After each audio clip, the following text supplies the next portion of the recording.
The price of freedom. Our 10th wedding anniversary should have been a night of joy.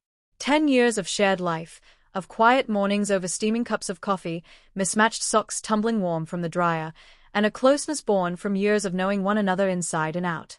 Instead of celebrating that bond, I chose that night to shatter it. We stayed in, just the two of us. Soft music hummed from the speakers, candles glowed gently across the table, and the reflection of the flames flickered in his eyes. I'd made his favorite dinner, rosemary chicken with roasted vegetables, and uncorked the bottle of Pinot we had been saving for a special moment. He smiled through the meal, blissfully unaware that my thoughts were miles away, circling the speech I had already rehearsed over and over. His name was Noah. Reliable. Kind. Selfless.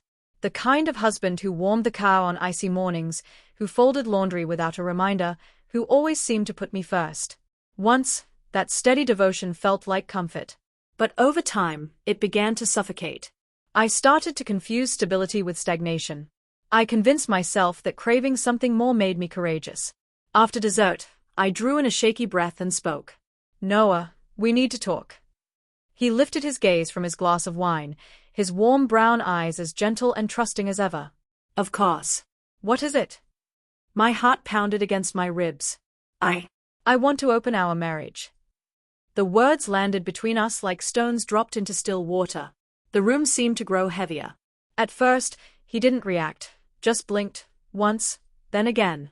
A faint tightening of his jaw was the only sign that he had even heard me. No explosion. No accusations. Just a silence that felt unbearable. I rushed to fill it.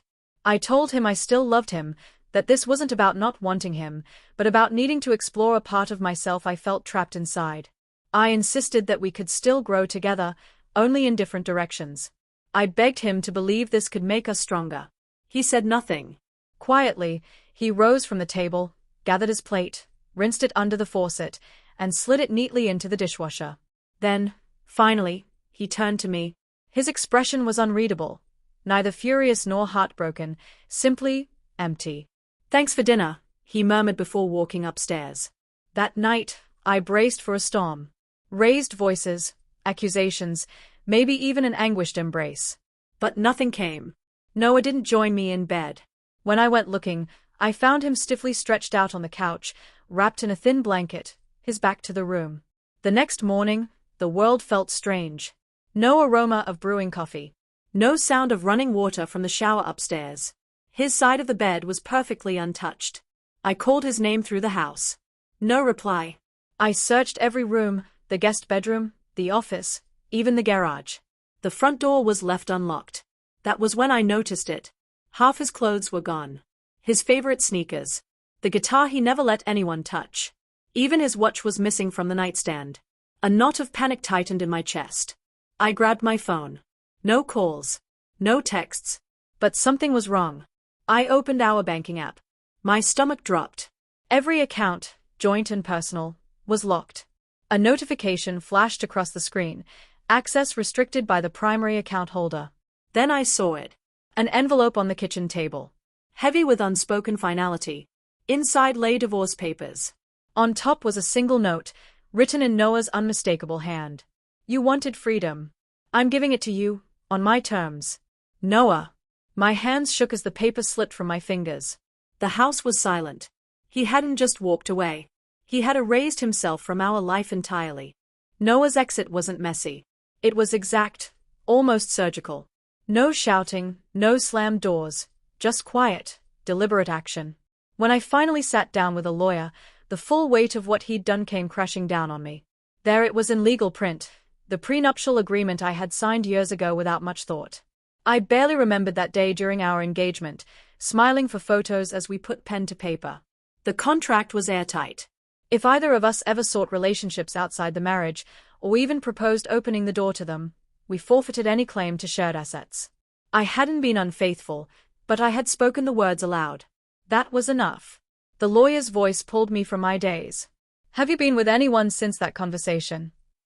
I lowered my gaze. Not yet. But it didn't matter.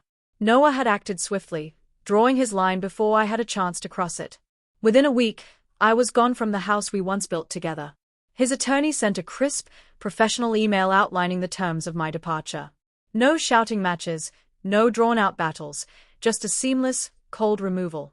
I ended up in a cramped studio on the other side of the city. One room, filled with second-hand furniture, thin walls, and the heavy silence of absence.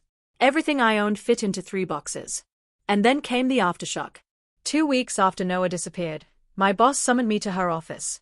She didn't speak at first, only slid her phone across the desk.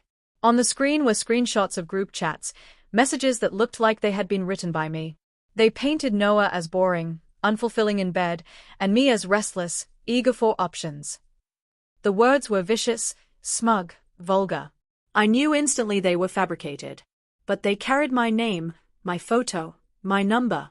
I pleaded, swore I hadn't written them. My boss remained unmoved. Until this is clarified, you're on unpaid leave. The walls of my life closed in. Friends vanished one after another.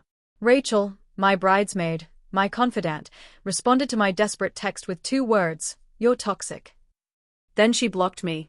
My world shrank until it was just me, alone, in a room that didn't feel like mine. Mourning a life that had collapsed. Then, I stumbled upon him again. A podcast episode titled "When Loyalty Isn't Enough." Noah was the guest. I clicked play. His voice was steady, measured. "Some people mistake freedom for carelessness," he said. "They think they can break hearts and walk away clean. But choices have consequences." The host asked, "So, what did you do?" A faint chuckle followed. "I left. But not quietly." "Do you still speak with her?" "No." The silence is the message. I felt sick. He wasn't chasing vengeance, he was erasing me. Weeks later, a knock rattled my door. Adrian Bell, Noah's lawyer, stood there holding another envelope. "Final settlement," he said.